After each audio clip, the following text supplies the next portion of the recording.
वक्रतुंड महाकाय सूर्यकोटी समप्रभ निर्विघ्नं कुरु मे देव सर्वकार्येषु सर्वदा. श्रीकृष्ण गोविंद हरे मुरारे, हे नाथ नारायण वासुदेव. वसुदेवसुतं देवं कंसचाणूरमर्दनं देवकी परमानन्दं कृष्णं वन्दे जगद्गुरुं. कृष्णाय वासुदेवाय हरये परमात्मने प्रणतक्लेशनाशाय गोविन्दाय नमो नमः.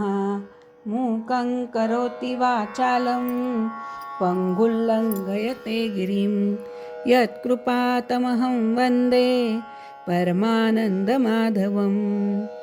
या कुन्देन्दुतुषारहारधवला, या शुभ्रवस्त्रावृता, या वीणावरदण्डमण्डितकरा, या श्वेतपद्मासना, या ब्रह्माच्युतशङ्करप्रभृतिभिर्देवैः सदा वन्दिता, सा मां पातु सरस्वती भगवती निःशेषजाड्यापहा.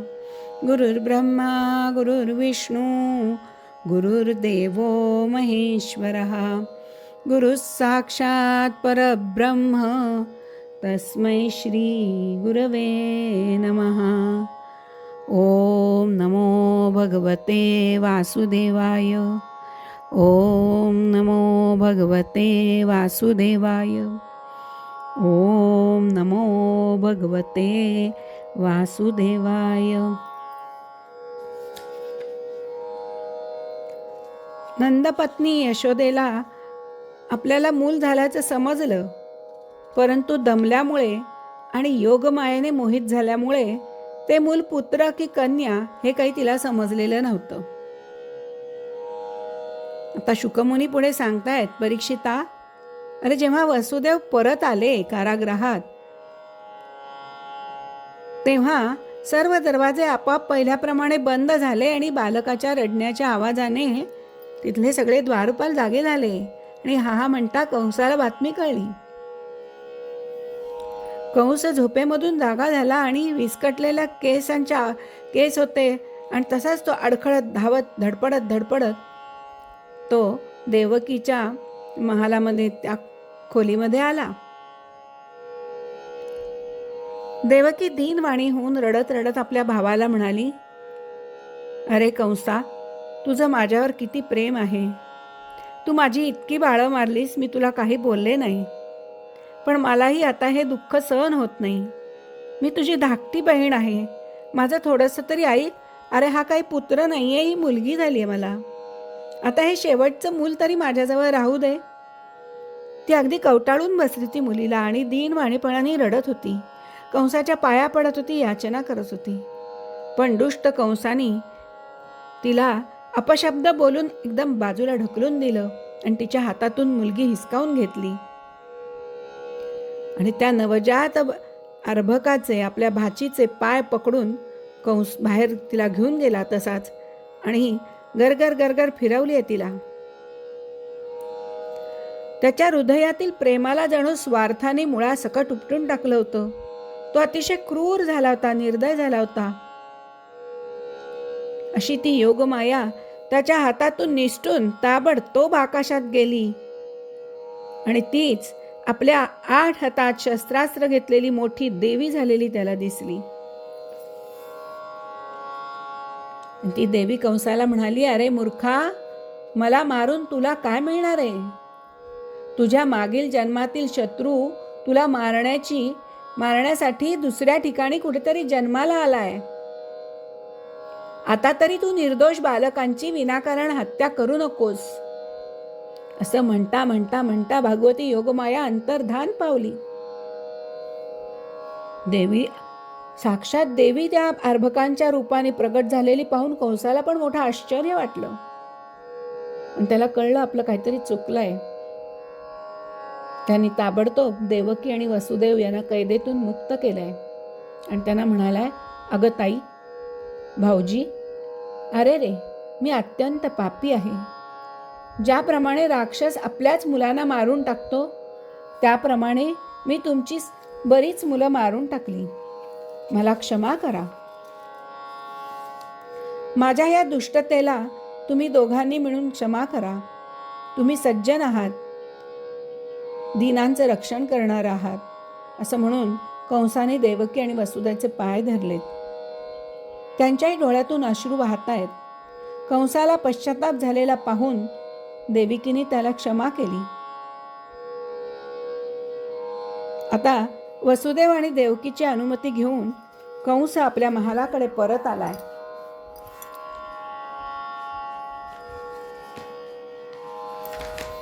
कंसाला हे माहिती होतं की आपण पूर्वजन्मी कालनेमी नावाचा असुर होतो आणि विष्णूंनी आपल्याला मारलेलं होतं आणि म्हणूनच कंसाने यादवांशी वैर मांडलं होतं.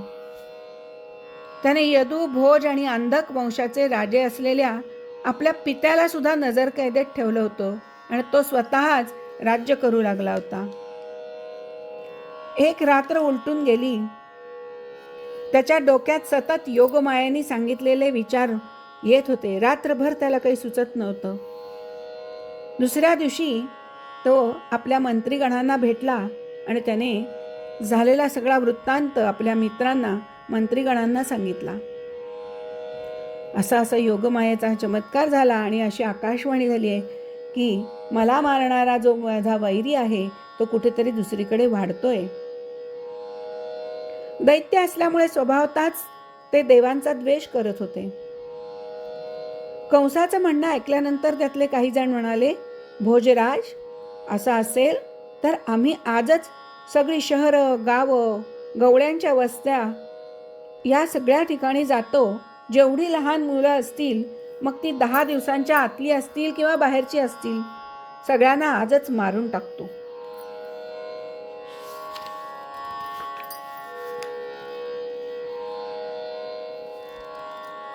आणि आता त्यांनी पुढे कट करण्याचं निश्चित केलंय. इकडे नंदाच्या घरी उत्सव चालू झालाय. नंद महाराजांना मुलगा झाल्याचं गोकुळवासियांना कळलंय. अतिशय आनंद झालाय. नंदानी नंतर स्नान केलंय, पवित्र होऊन नवीन वस्त्रालंकार परिधान केलेत. वेदवेत्या ब्राह्मणांना बोलावलंय. पुण्याह वाचन करवून आपल्या पुत्राचा जातकर्म संस्कार केलाय. त्याबरोबर इतर देवतांची, पितरांची विधिपूर्वक पूजा केली आहे. नंतर ब्राह्मणांना वस्त्रालंकारांनी सुशोभित 2,00,000 गायी दान केल्या आहेत. रत्न, सुंदर वस्त्र यांनी झाकलेले तिळाचे 60 ढीग त्यांनी दान केले आहेत. कालगतीने नवीन पाणी किंवा अशुद्ध भूमी इत्यादी, स्नानानं शरीर, धुण्यानं वस्त्र शुद्ध होतं, संस्कारांनी गर्भ शुद्ध होतो, आत्मज्ञानी होतो, तपश्चर्येने इंद्रियांचं सामर्थ्य वाढतं, यज्ञाने ब्राह्मण शुद्ध होतात, दानाने धन आणि धान्य शुद्ध होतं आणि संतोषाने मन शुद्ध होतं.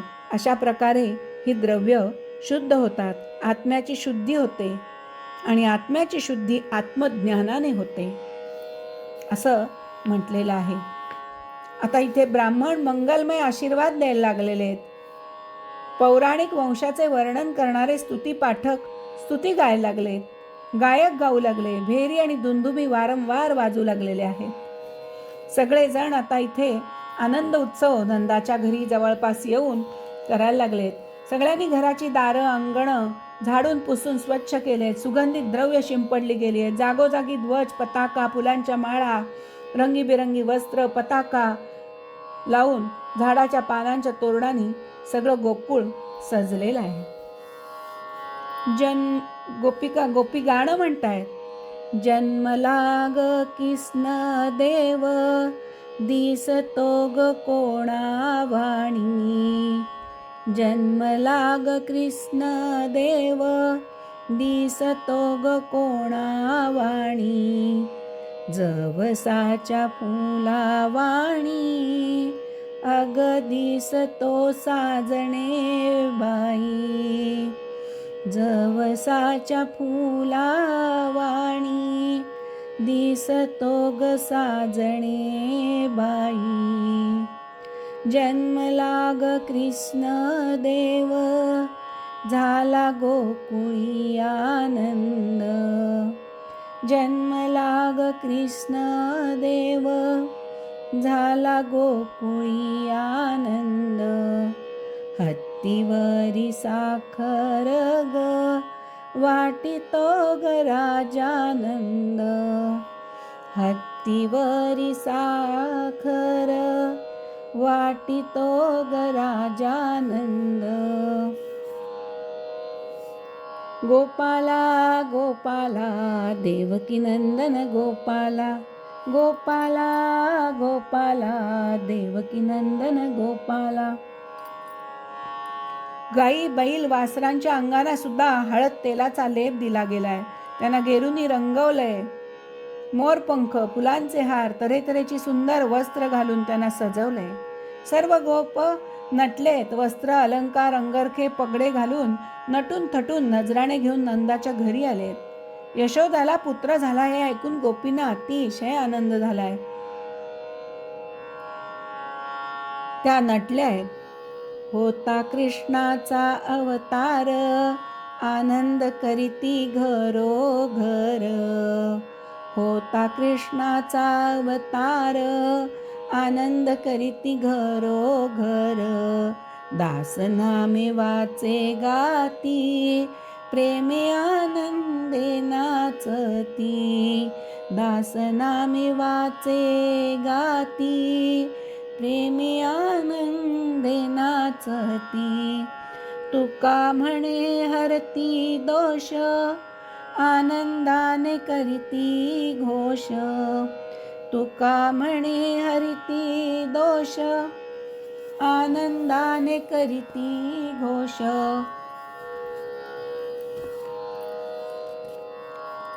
गोपाला गोपाला देवकी नंदन गोपाला.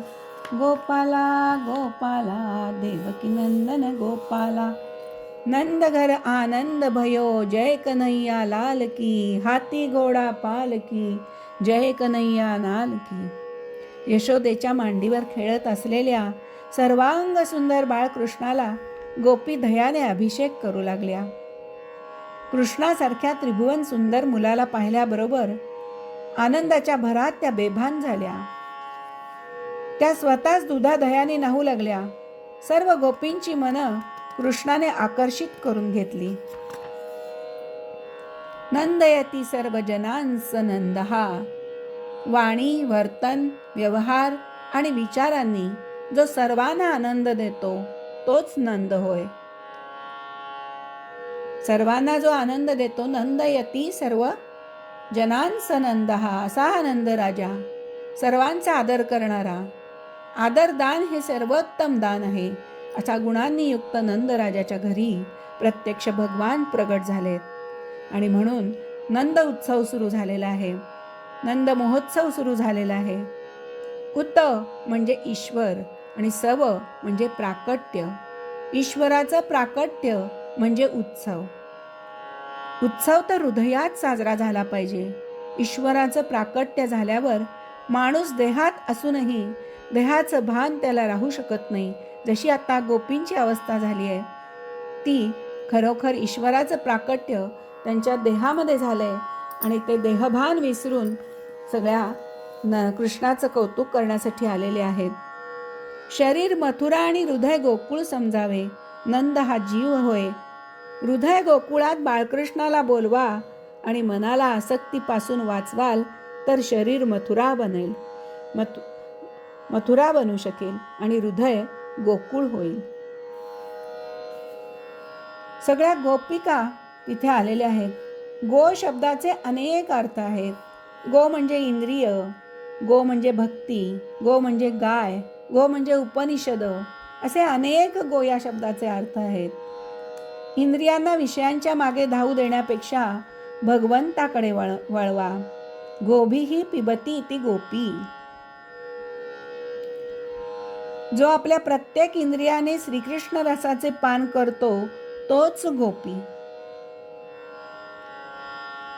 आपल्याला सुद्धा या गोकुळात जाता येईल.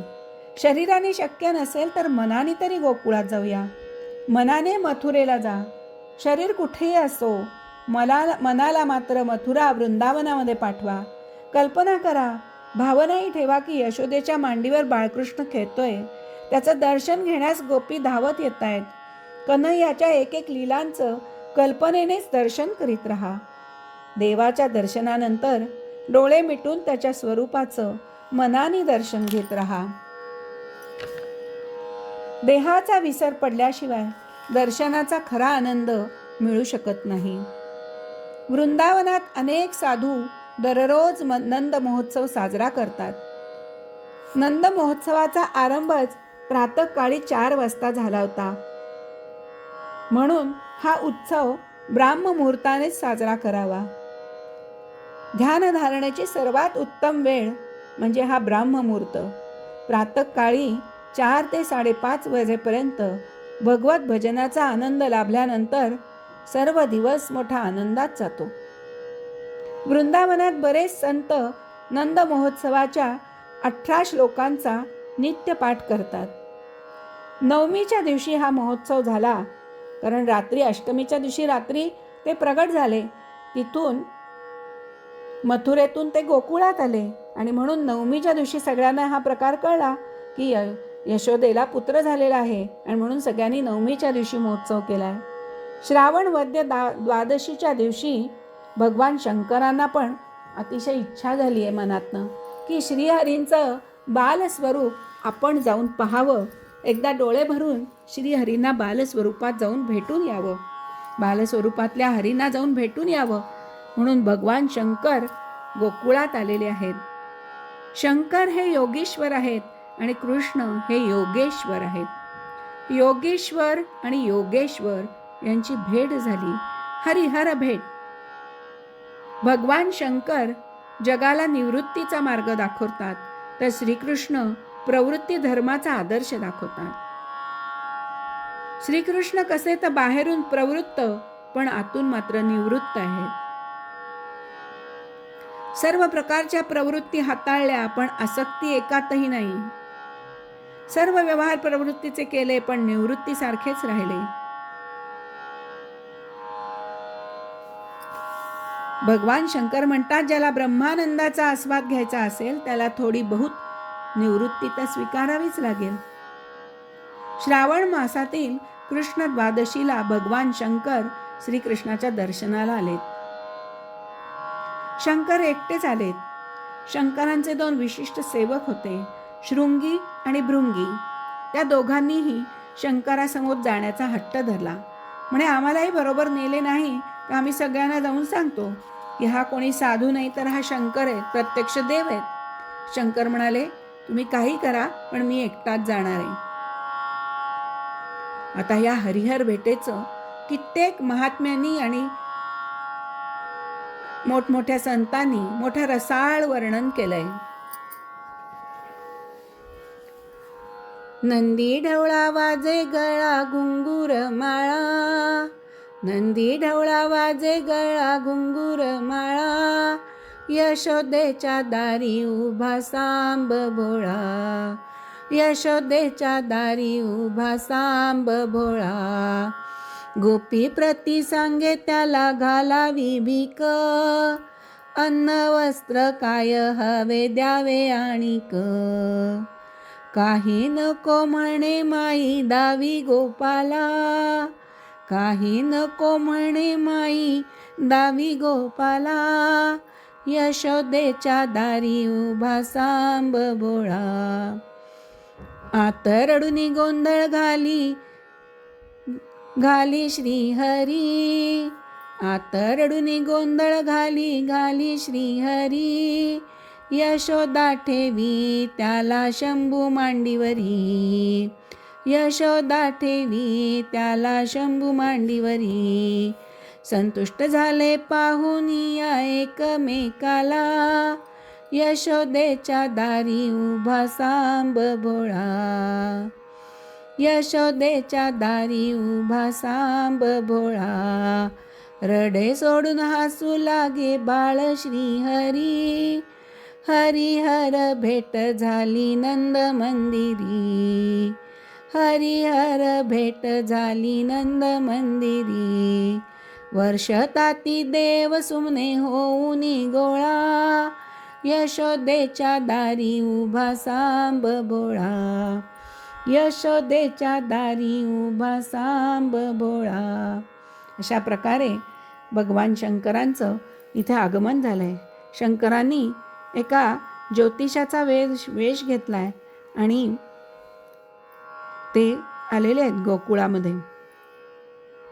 एका साधूचा वेश घेतलाय, हातामध्ये भिक्षेचं पात्र आहे. लोकांना संशय येतोय, अरे हा साधू शंकरासारखा काय दिसतोय? त्यांचं तेज काही लपणार आहे का? शंकरांचं तेज काही लपू शकलेलं नाही. एक दासीने त्यांना पाहिलं आणि ती आली. महाराज, यशोदेनी आपल्याला भिक्षा पाठवली आहे, आपण स्वीकार करा त्याचा आणि लालाला आशीर्वाद द्या.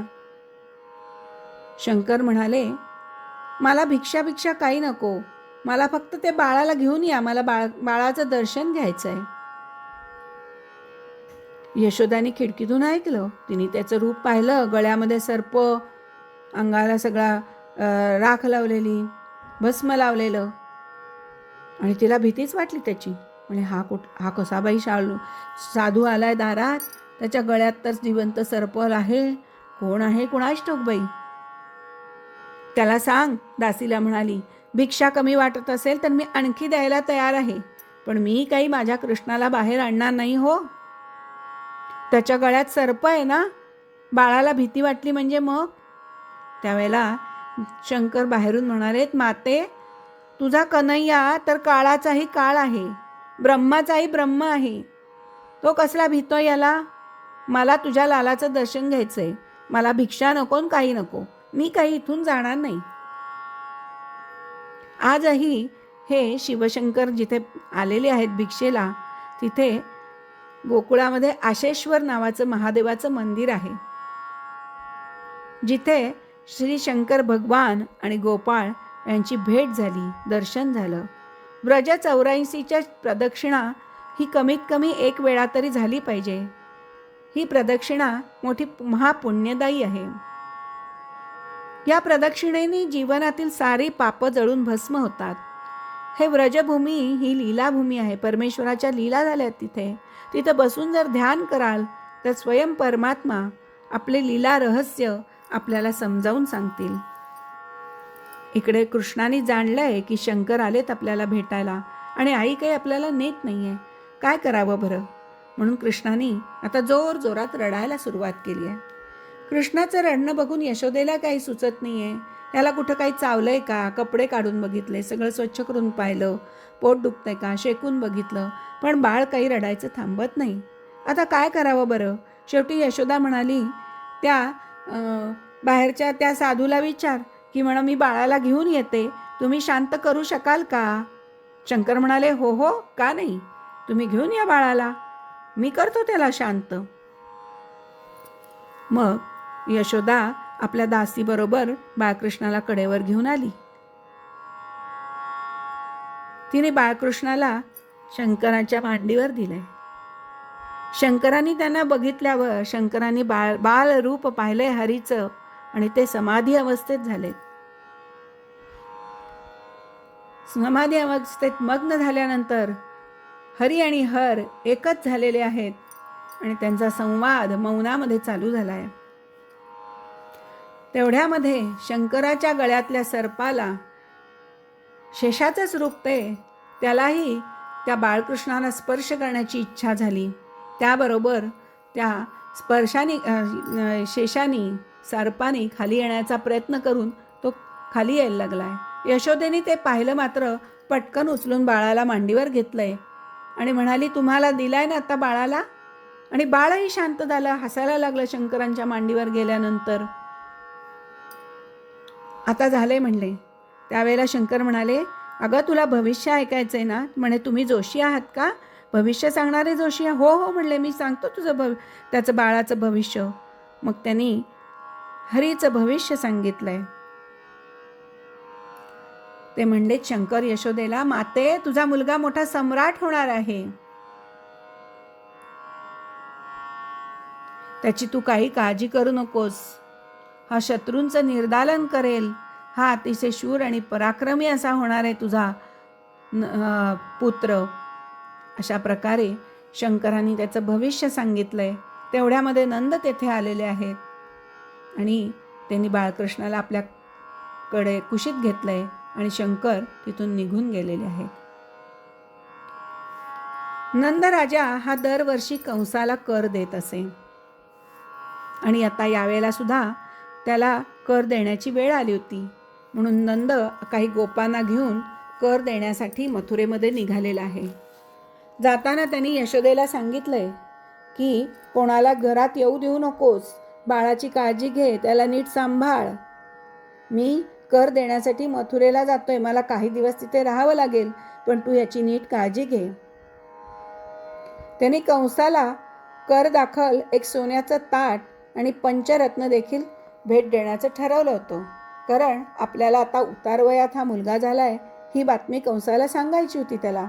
आणि म्हणून तो काही गोपांना घेऊन कंसाच्या दरबारात गेला आणि आपला सगळा कर त्याच्याकडे दिला आणि सांगितलं त्याला की मला पुत्ररत्न प्राप्त झालेलं आहे. कंसाला पण अतिशय आनंद आणि आश्चर्यही वाटलं आणि आनंदही झाला की अरे बापरे, त्याला पुत्र ह्या वयात उतार वयात पुत्र झालाय नंदराजाला, चांगलं आहे की. त्याला काय माहिती होतं की हा कन्हैयाच त्याचा काळ आहे म्हणून. त्याला दिलेल्या भेटी पाहून त्याला अतिशय आनंद झाला. कंसाला नंदराजाने मोठ्या भेटी दिल्या पुत्रा झाल्या कारणाने आनंदाने. आता एवढ्या भेटी घेतल्यानंतर आपल्याला आशीर्वाद तर दिलाच पाहिजे. कंसाने मुलाला आशीर्वाद दिला. आशीर्वाद पर संदेश दिला की तुझा मुलगा मोठा राजा हो, त्याचा जय जयकार हो, त्याच्या शत्रूचा लवकर विनाश हो. कंसाने अजाणतेपणे कृष्णाचा जय जयकार केला आणि आशीर्वाद पाठवला. आता नंदराजाने कंसाची भेट घेतल्यानंतर तो वसुदेवांना भेटायला आला. वसुदेवांनाही खूप मोठा आनंद झाला. वसुदेव आणि नंद हे बालपणाचे मित्र होते. एकमेकांनी परस्परांचं कुशलमंगल विचारलं. कोणी मित्र भेटला असता आपल्या सुखाची वार्ता त्याला सांगू नये, त्याच्या दुःखाची जाण ठेवून ते दूर करण्याचं आश्वासन द्यावं. नंद वसुदेवाला सुखदुःखाचा समाचार विचारू लागला. नंदा म्हणला, तुम्हाला मुलगी झाली कळलं आणि तिला कंस मारण्यासाठी आला होता, खरं आहे का हे? वसुदेव म्हणाला, हो, सगळं खरं आहे, पण यात कंसाचा काहीच दोष नाही, तो माझ्या कर्माचा दोष आहे. पण नंदा, तुझं बाळ कसं आहे? चांगलं खेळतंय ना? वसुदेव म्हणाला, मनात म्हणायला लागला, कन्हैया तर माझाच आहे, मीच तर त्याला त्या रात्री तुझ्या घरी सोडून आलो. पण नंदाला काही हे गूढ माहिती नव्हतं.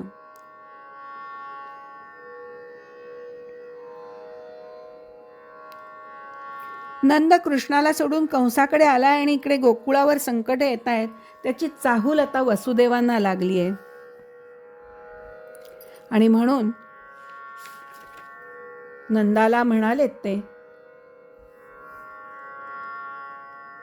बंधू, तू आता फार काळ इथे राहू नकोस, कारण आजकाल गोकुळात मोठमोठे अपशकुन होऊ लागले आहेत. तू पटकन आता इथून बाहेर पड आणि आपल्या घरी लवकर जा. वसुदेवांनी असं सांगितल्यानंतर नंद मथुरेहून ताबडतोब निघालेत. त्यांना माहिती होतं की वसुदेवांचं म्हणणं काही खोटं असणार नाही. संकट येईल या भीतीने ते मनोमन भगवंतांना शरण गेलेत. आता इकडे कंसाने काय केलं तर त्याच्याकडे एक पुतना नावाची राक्षसीण होती. तिला या गोकुळात पाठवलंय आणि सांगितलंय की जेवढी म्हणून बाळं असतील तेवढ्या सगळ्यांना तू मारून टाक. पुतनेनी हे कार्य करण्यासाठी होकार दिलाय आणि ती बाहेर पडली आहे. ती राक्षसीण कोणतेही रूप धारण करू शकत होती, आकाश मार्गाने जाऊ शकत होती, अशी ही राक्षसीण होती. आणि ती आता गोकुळामध्ये आली आहे आणि बऱ्याच घरामध्ये जाऊन तिने लहान मुलांना आपलं दूध पाजून मारून टाकलेलं आहे. पुतनेला पाठवले गोकुळात ती चतुर्दशीच्या दिवशी गोकुळात आली आहे. पूत म्हणजे पवित्र, जी पूत म्हणजे पवित्र नाही, पूत ना म्हणजे जी पवित्र नाही अशी ही पूतना. पवित्र काय असतं तर फक्त ज्ञान पवित्र आहे. गीतेमध्ये म्हटलेलं आहे, नहि ज्ञानेन सदृशम पवित्रमिह विद्यते. ज्ञानासारखं पवित्र काहीच नाही. पूतना चतुर्दशीलाच का आली बरं? कारण तिने 14 ठिकाणी मुक्काम केला होता. अविद्या, वासना 14 स्थानात वास करते. ही कोणती 14 स्थानं? तर 5 ज्ञानेंद्रिय, 5 कर्मेंद्रिय, मन, बुद्धी, चित्त आणि अहंकार, ही 14 स्थानं ही वासना आणि अविद्या यांच्या राहण्याची आहेत. आणि याच कारणाने ही चतुर्दशीच्या दिवशी आलेली आहे.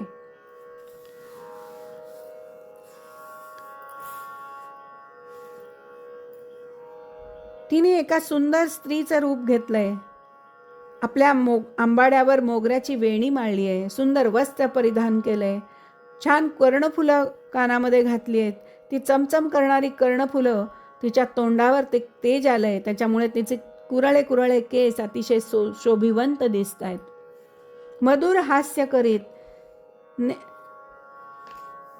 नेत्र कटाक्ष प्रेमळ टाकत ती व्रजवासियांचं चित्त वेधून घेत होती. हातात कमळ घेऊन ती सगळ्या गोपवासियांना आपल्याकडे आकर्षित करून घेत होती. असं करत करत ती नंदाच्या घरी आलेली आहे. नंदाच्या घरी आल्यावर तिने सांगितले, तुझ्याकडे बाळराजे आले छोटे, मला त्यांचं दर्शन घ्यायचं आहे आणि म्हणून मी इथे आलेली आहे. मग यशोदेनी त्या बाळाला तिच्या मांडीवर दिलेलं आहे.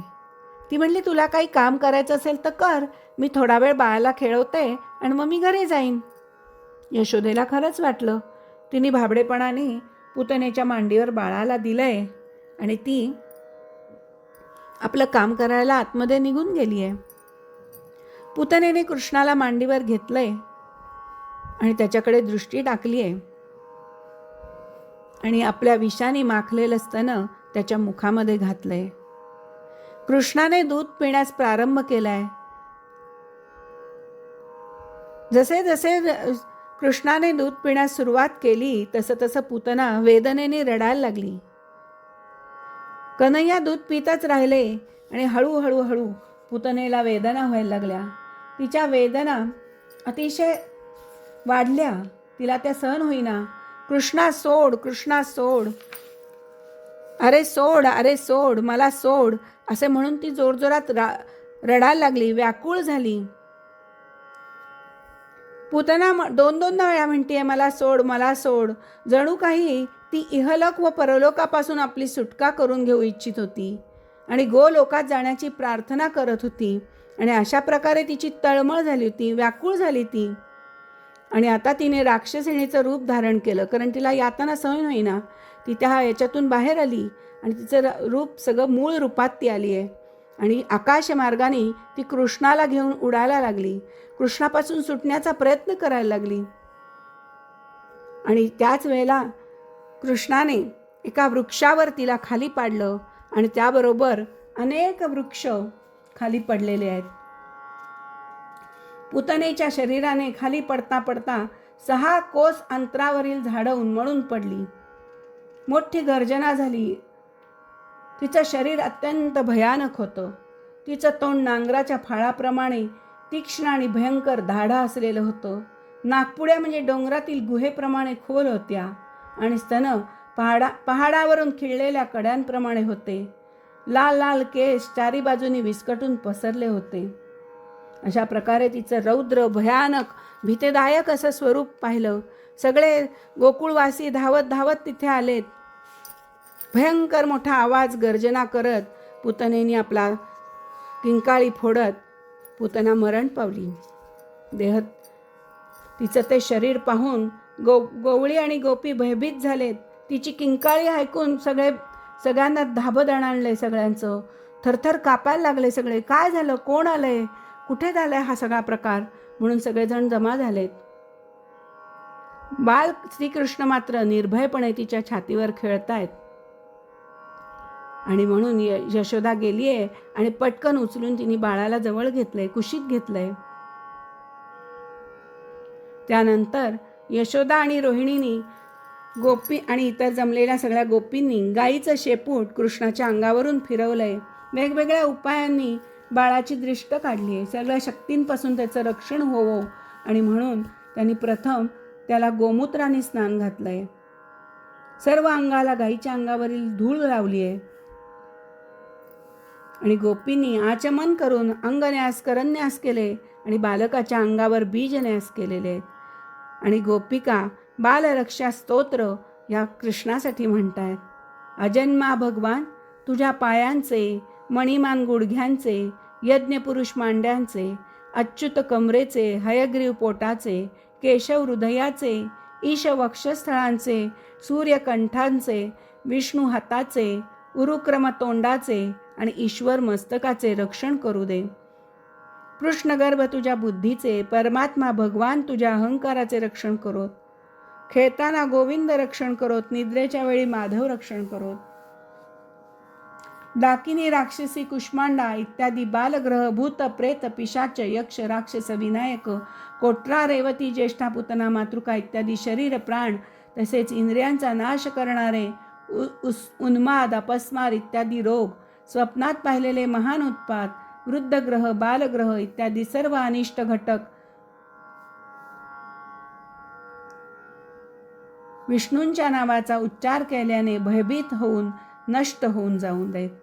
अशा प्रकारे प्रेम करणाऱ्या गोपींनी रक्षामंत्र म्हटल्यावर यशोदेने आपल्या मुलाला दूध पाजले आणि पाळण्यामध्ये निजवले. इकडे नंद वगैरे सगळे गोप मथुरेहून आलेत. ते गोकुळात पोहोचले आणि हा सगळा भयंकर प्रकार आरडाओरडा चाललेला त्यांनी पाहिला. त्याचे पुतनेचं भयंकर शरीर पाहून ते सुद्धा आश्चर्यचकित झाले, भयभीत झाले की ही आली कुठून, आली कशी. त्याच्या मनात विचार आला, वसुदेव पूर्वजन्मीचे कोणीतरी नक्कीच योगेश्वर असतील, कारण ते जसे म्हणाले तसंच हे संकट दिसून येतंय. तोपर्यंत वज्रवासींनी कुऱ्हाडीने पुतनेच्या शरीराचे तुकडे तुकडे केले आणि लांब नेऊन एक एक अवयव चितेवर ठेवून जाळून टाकले. कृष्णाने तिचे दूध प्यायल्यामुळे तिची सर्व पापं तात्काळ नष्ट झाली होती आणि जळणारा तिच्या देहातून अतिशय अष्टगंधासारखा, धूपासारखा सुगंध बाहेर पडलेला आहे, सुगंधी धूर बाहेर पडलेला आहे. आणि अशा प्रकारे तिला मरतानाही कृष्णाने सद्गती दिलेली आहे. कोण होती ही पुतना? तर राजा बली आणि राजा बली आणि राणी विंध्यावती यांची मुलगी जी होती रत्नमाला, ती जेव्हा भगवान वामन बलिराजाच्या यज्ञात भिक्षा मागण्यास आले होते त्यावेळेला ही बलिराजाची मुलगी रत्नमाला तिथे हजर होती. आणि रत्नमालेला या छोट्या बटूला वामनाला पाहून मनामध्ये वात्सल्य भाव उत्पन्न झाला, प्रेम उत्पन्न झालं आणि तिच्या मनात आलं की जर हा माझा मुलगा झाला असता तर किती चांगलं झालं असतं, मी त्याला दूध पाजलं असतं आणि धन्य झाले असते. वामनाच्या तेजस्वी स्वरूपास पाहून रत्नमालेच्या हृदयात पुत्र प्रेम उचंबळून आलं होतं. परंतु वामनाने बलीची जी दुर्दशा केली ते पाहून त्याच वेळी तिच्या मनात शत्रुभाव सुद्धा जागा झाला आणि तिच्या मनात वामनाला ठार मारण्याची इच्छा उत्पन्न झाली. हा वात्सल्य भाव, हे वैर ह्या दोहोंना सोबत घेऊन रत्नमाला पुढे पुतना म्हणून जन्माला आलेली होती आणि ह्या पुतनेचा श्रीकृष्णाच्या हातून वध झालेला होता. आणि श्रीकृष्णाने तिला मारून टाकण्याच्या इच्छेनेच तिला सद्गती प्राप्त करून दिली आहे. शत्रूला सुद्धा सद्गती देणारा असा हा भगवान तर श्रद्धा आणि भक्तीने मातेप्रमाणे प्रेमपूर्वक अतिशय प्रिय वस्तू समर्पित करणाऱ्या गोपींसंबंधी काय बोलावं. ती राक्षसी होती तरी सुद्धा मातेला मिळणारी स्वर्गगती तिला मिळाली. तर मग ज्यांच्या स्तनांचं दूध भगवंत पितायत वासरं गायी, त्या मातांची गोष्ट काय सांगावी. असा हा पुतना मोक्ष भगवान श्रीकृष्णांची अद्भुत बाललीला आहे. जो मनुष्य श्रद्धेने या कथेचं श्रवण करतो त्याला भगवान श्रीकृष्णांबद्दल प्रेम वाटू लागतं. बोला गोपाल कृष्ण भगवान की जय. पुढील भागात आपण आणखीन श्रीकृष्णाच्या बाललीला पाहूया. तोपर्यंत नमस्कार. ओम नमो भगवते वासुदेवाय. ओम नमो भगवते वासुदेवाय. ओम नमो भगवते वासुदेवाय.